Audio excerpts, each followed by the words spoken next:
So today we'll do the development of gastrointestinal tract part 2 involving midgut and hindgut. We'll be doing the development of midgut along with the midgut rotation and various congenital anomalies associated with midgut. Similarly, hindgut development, the cloaca, divisions of cloaca and all the congenital anomalies related to the hindgut will be dealt in today's lecture. Before we begin the midgut, let's revise the extent of midgut that we had done in the previous lecture.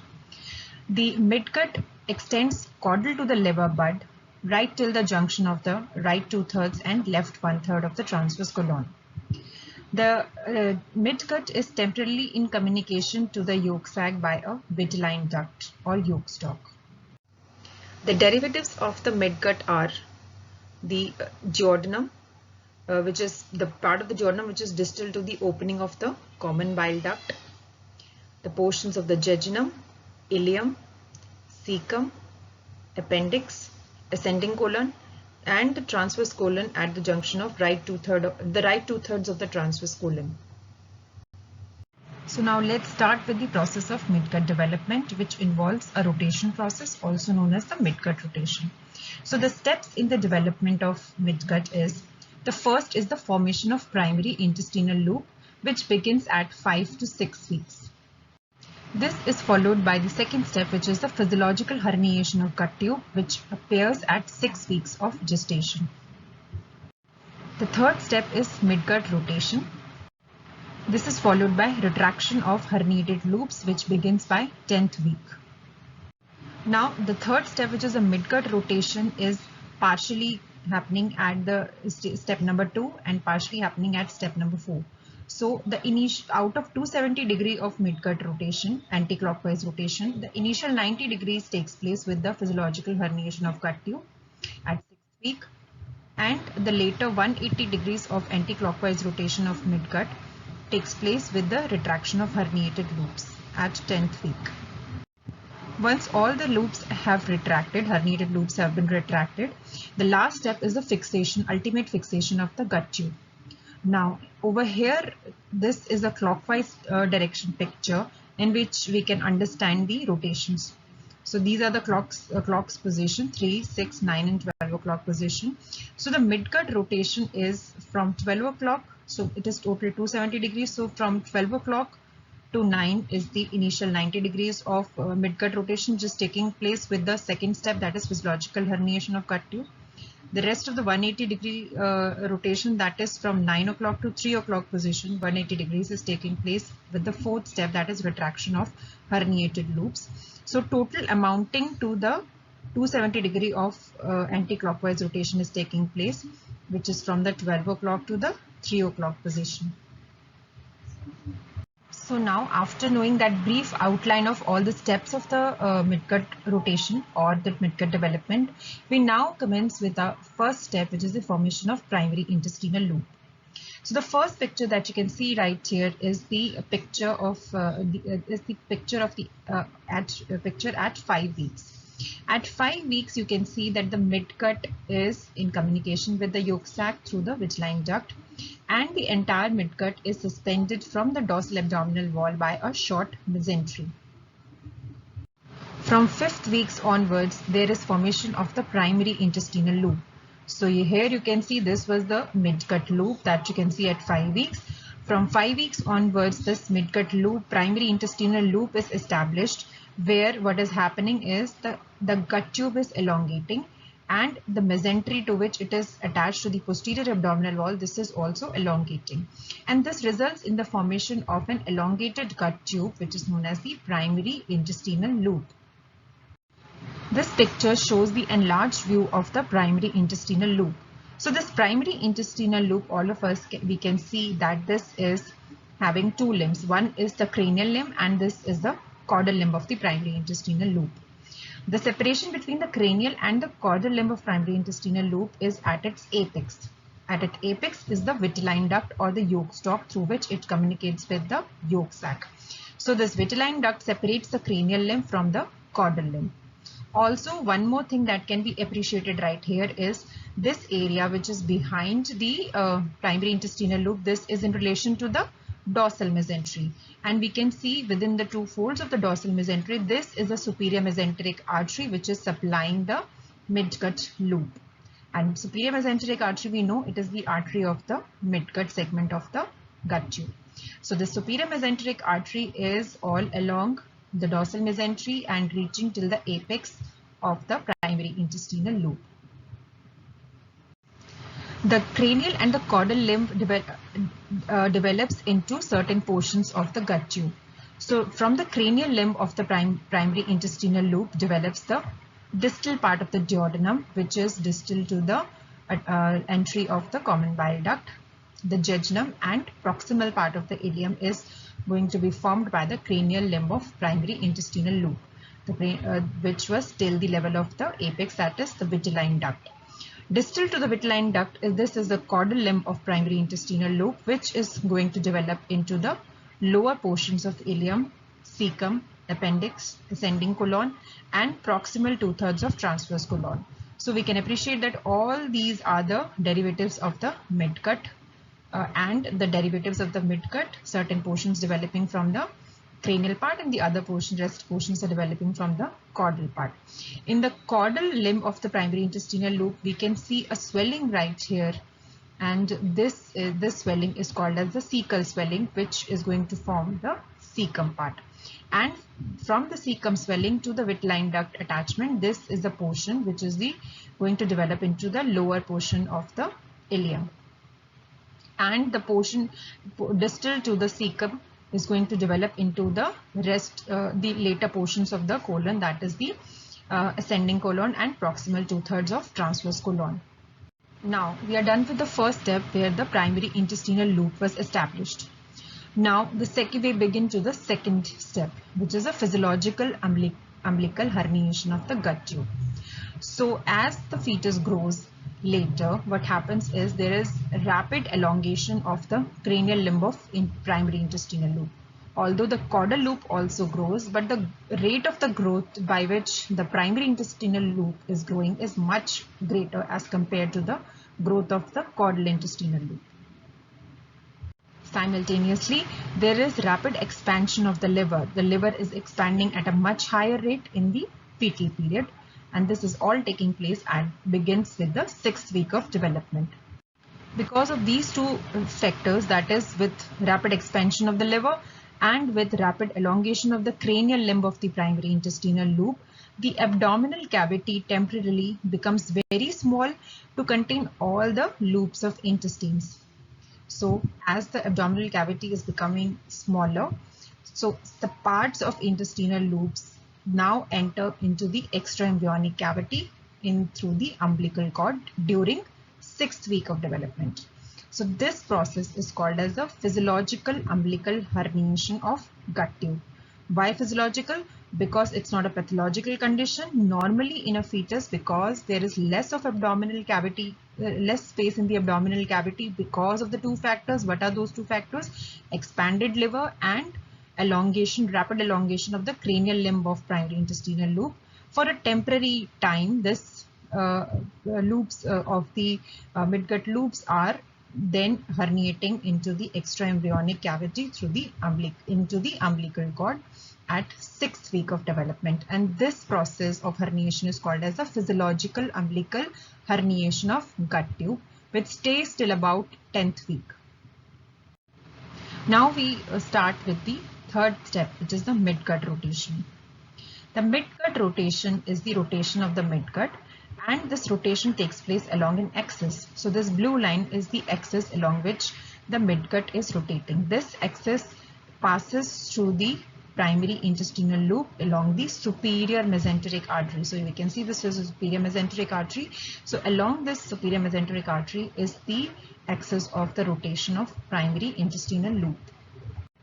As we had already discussed that this midgut rotation is totally amounting to 270 degrees anti-clockwise rotation, and this anti-clockwise I have already told you with the example of a clock when viewed from the front. So this O-clock positions are viewed from the front of the primary intestinal loop.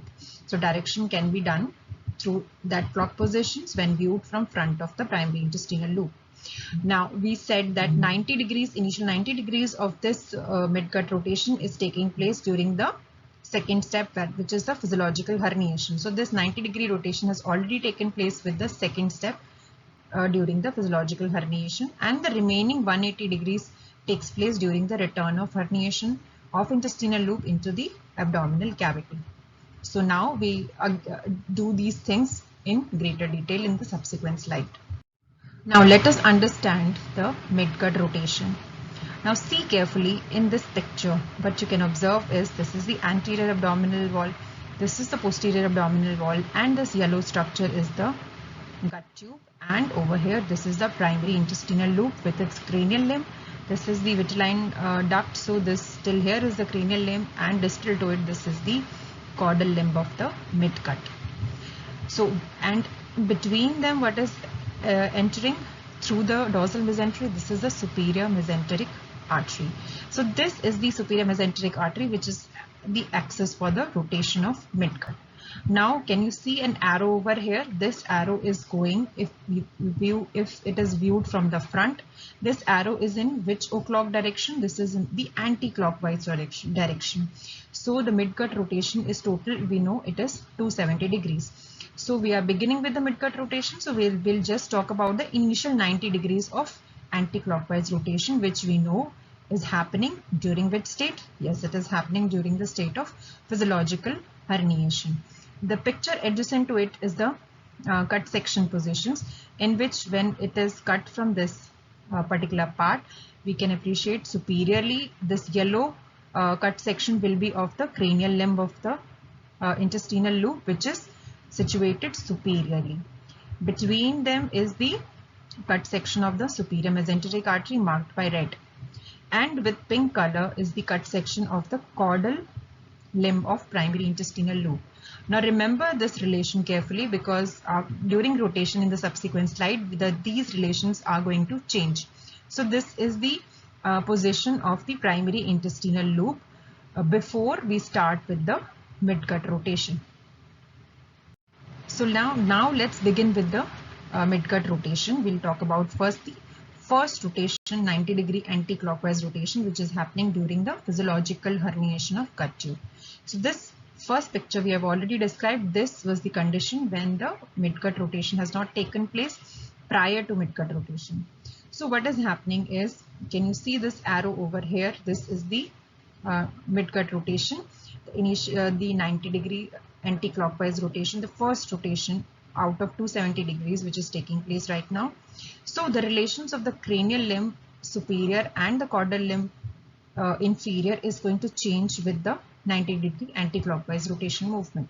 So can you see these arrow in the first picture? So this cranial limb, this was a 12 o'clock position. So anti-clockwise, for anti-clockwise you will go from 12 o'clock to 9 o'clock. So this cranial limb will enter this part. So this is what side? This is the right side. So it will reach the right side. And what will happen to the caudal limb once it has rotated? For this caudal limb, the anti-clockwise direction will be from 6 o'clock position to the 3 o'clock position. So it has now, the caudal limb will be reaching the left side. So now look into this picture in the second slide. So over here we can see that this is a superior mesenteric artery. Now the relation after 90 degrees anti-clockwise rotation has reversed. The cranial limb, which was initially superior, is now acquiring the right side. This is the right side where the cranial limb is there. How to identify the cranial limb? Because during the herniation process, what was happening? The cranial limb was also expanding at a much faster rate. So you can see a lot of lengthening, elongation of the primary intestinal, the cranial limb of the primary intestinal loop. And this is the caudal limb, and this is the vitelline duct. So what has happened is the cranial limb of primary intestinal loop has shifted from the superior position to right side of the abdomen, and the caudal limb has shifted to the left side. So now the relation will be cranial limb to the right, in between superior mesenteric artery, and to the left is the caudal limb of primary intestinal loop. Now after this step, the step of 90 degrees anti-clockwise rotation, which was the first rotation, midgut rotation, happening at simultaneously with the physiological herniation. So you can see the this is a picture shown after the first 90 degree of anti-clockwise rotation has already taken place, and with it the physiological herniation is also going simultaneously. So you can see the gut tube, the primary intestinal loop, is also herniating out in the umbilical cord. From this position, now we will move to the second part of the rotation, which is the 180 degree anti-clockwise rotation. So now we can see that the relations after the 90 degree anti-clockwise rotation was the cranial limb to the right side and the caudal limb to the left side. Now the rotation is still not complete. We have to rotate the primary intestinal loops to 180, further 180 degrees. Right? So what happens is all the contents are already out. So this retraction, this process, the next rotation process is coinciding with the fourth step, and the fourth step was the retraction or return of herniated loops. So these are the herniated loops. We have to return these herniated loops back into the abdomen. So this process takes place at around 10th week of development. That means the physiological herniation of gut tube, which started at 6th week, will remain herniated till from 6 to 10 weeks. At 10th week, the herniated contents will be retracted back into the abdominal cavity, and during this retraction process there will be further 180 degrees anti-clockwise rotation movement. Now let's understand how this 180 degree anti-clockwise rotation takes place during the return of herniation from the 10th week. So from this position, what happens is the cranial, we can see there is cranial limb and the caudal limb.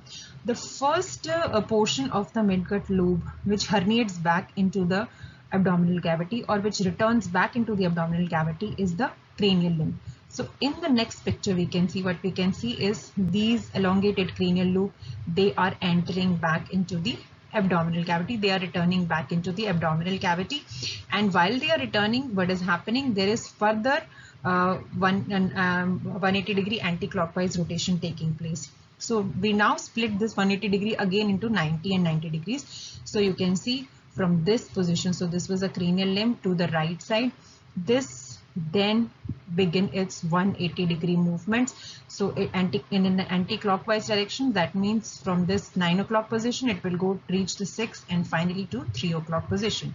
So the second picture shows the position when the cranial limb shifted from this 9 o'clock to 6 o'clock position. This is the beginning of the second rotation, just 180 degree anti-clockwise rotation. So now in this picture, when we are halfway through the 180 degree anti-clockwise second rotation, the cranial limb will be now related inferiorly to the superior mesenteric artery, and the caudal limb will be superior to the superior mesenteric artery. Because they are in such a plane, the superior inferior will appear more inferior will appear more posterior to the superior mesenteric artery in the lying down position, and the caudal limb appearing more anterior to it. Now see carefully, we have reached from the cranial limb has reached from the right position to inferior position. Now to complete the 180 degrees, the cranial limb has to reach over here to the left side. So what happens is, whatever portions of the primary intestinal loop, which are returning, they will be entering first as compared to the caudal limb, and when they return, they are going to occupy which compartments of the abdominal cavity? They are going to occupy the left side of the abdominal cavity, the left upper quadrants of the abdominal cavity. So in this picture, last picture, it is more clearer that the abdominal these intestinal contents, the primary intestinal loop cranial limb is going to enter first, and they are going to occupy the left upper quadrant. Then you can appreciate this is the caudal limb. So with next 90 degrees movement, that is completing the 180 degrees movement, the caudal limb also enters inside the abdominal cavity. So the last part to enter is actually the cecal bud or the cecum. It enters the last portion, and the entire caudal limb follows the is entering into the abdominal cavity late as compared to the cranial limb. So this last picture is shown when the entire primary intestinal loop has returned into the abdominal cavity. So at this point, the final position of the loops is established, where the cranial limb is acquiring the left side of the abdominal cavity, whereas the caudal limb is acquiring to the right side of the abdominal cavity. So we can understand with this picture, when the retraction has taken place, that the cranial limb is the first limb to enter into the abdominal cavity from the physiological herniation and occupies the left side of the abdominal cavity. And the caudal limb is the portion of the intestinal loop which is last to enter, and out of which the cecum is the last to enter. So the later entry of among the primary cranial and the caudal is the caudal enters later and occupies then it occupies the right side of the abdomen. So at this particular position, look into the position of the cecum. This is right below the liver. So this position is called as the subhepatic position. So we have seen the results of the retraction for the cranial and the caudal limb. The cranial occupying the left side and the caudal occupying the right side of the abdominal cavity. And so this leads to a final position. In this position you are already aware, which takes place in the adult. You have seen in the gross anatomy also, that all the cranial limb structure, that is the jejunum and proximal ileum, they are occupying the left side of the abdomen, and the rest of the portions, that is the distal portion of the ileum and the cecum and later portions ascending the later portions of the colon, they are occupying the right side of the abdomen. Now this is the final result of the retraction of hernia, when there is further growth taking place and the picture is almost of the adult picture. So in both the cases you can observe one important thing, that the relation of the transverse colon with the jejunum. So the transverse colon, always remember, while it is retracting, the herniation was retracting, the loops entered in such a way that the transverse colon will always be anterior to the jejunum, and the jejunum is posterior in relation as compared to the transverse colon. In the adult picture also we can see the transverse colon is anterior to the jejunum. Now let's see the further development. This is the cecal bud that we were talking about. This bud was in the caudal limb of the primary intestinal loop. Now this is the attachment of the vitelline duct. This is the diagram after the retraction of herniation of intestinal loop. So this is how the retracted herniated loop into the abdominal cavity will appear. This is the vitelline duct, so that means proximal to it, this is all the derivatives of the primary intestinal, the cranial limb of the primary intestinal loop, which is going to develop into the jejunum and the proximal ileum. The distal part of the ileum is distal to the vitelline duct. This, along with the cecum and the colon, is going to develop into the is going to be developed from the caudal limb. So distal to this vitelline duct, this is all caudal limb. In the caudal limb, this is the cecal bud. Now see carefully the position of the cecal bud over here once the loop has retracted back. It is just below the liver. So this is temporarily subhepatic in position, but in adults, if it stays subhepatic, this leads to an anomaly which is called as the subhepatic cecum. So in adults it is not subhepatic, it has to go down. So how it develops? The cecum bud, which is subhepatic right here, finally what happens, it descends down into the right iliac fossa. So this is the next picture. You can see the cecum has descended down and is going to form the appendix. The portion distal to it, the caudal limb portion distal to the cecal bud, is going to develop into the ascending colon and the transverse colon. Remember the relation of transverse colon is crossing the jejunum from the front. So now once all the loops of intestine have retracted back into the abdominal cavity from the herniation, the gut tube will appear like this, which is the first picture. So although the loops have entered into the abdominal cavity, they are still retaining they will be suspended through dorsal mesentery to the posterior abdominal wall, the entire gut tube, right from the lower end of esophagus till the lower end of the colon. So this dorsal mesentery, we know in adults, we know that only the small intestine has it. Among the intestinal loop, the small intestine retains their mesentery. We have seen the mesentery in relation to the transverse colon, that was the transverse mesocolon, and the sigmoid colon. The ascending colon and the descending colon does not have their mesentery. So how do we reach from this state to the adult picture? This means during this process, last process, the gut tube is fixed, and this is the ultimate fixation of the gut tube, where some portions of the mesentery will be retained and few portions of the mesentery will disappear. So out of these entire dorsal mesentery, the mesenteries which will be retained will be the mesentery in relation to the jejunum and ileum, which is called as the mesentery. The mesentery in relation to the appendix is also retained, which is called as the mesoappendix. Mesentery in relation to the lower end of the cecum is also retained, and mesentery in relation to the sigmoid colon is also retained, which is called as sigmoid mesocolon. Then what is transverse mesocolon? The transverse mesocolon, actually it appears as mesentery, but it is fusing with the posterior wall of the greater omentum. That is why the transverse mesocolon, because of it is also a little mobile. Then the portions where the mesenteries, dorsal mesentery, have disappeared totally is the portion of the colon, which is the ascending colon. Here its mesentery has disappeared, and the descending colon. From here the mesentery, the dorsal mesentery of the descending colon have also disappeared, and fusion of mesentery has taken place actually with the posterior abdominal wall, making both the ascending colon and the descending colon retroperitoneal. So now with this we end with the midgut development or midgut rotation. So now let's summarize the process of the midgut rotation or the midgut development. The first step was the formation of primary intestinal loop from 5th week onwards into cranial and the caudal limb.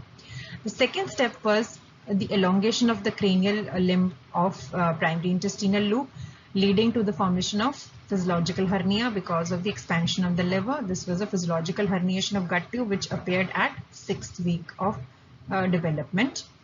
During this physiological herniation, initial 90 degrees of anti-clockwise rotation took place.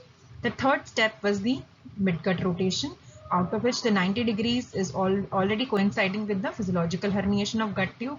The rest of the 180 degrees of midgut rotation takes place with the fourth step, which is the retraction of herniated loops at 10th week of development. And finally, when all the herniated loops have retracted, the last step is the fixation of gut tube, where the mesenteries are established with relation to the gut tube. So these are the steps of the midgut rotation or the midgut development. So we have completed the development of midgut.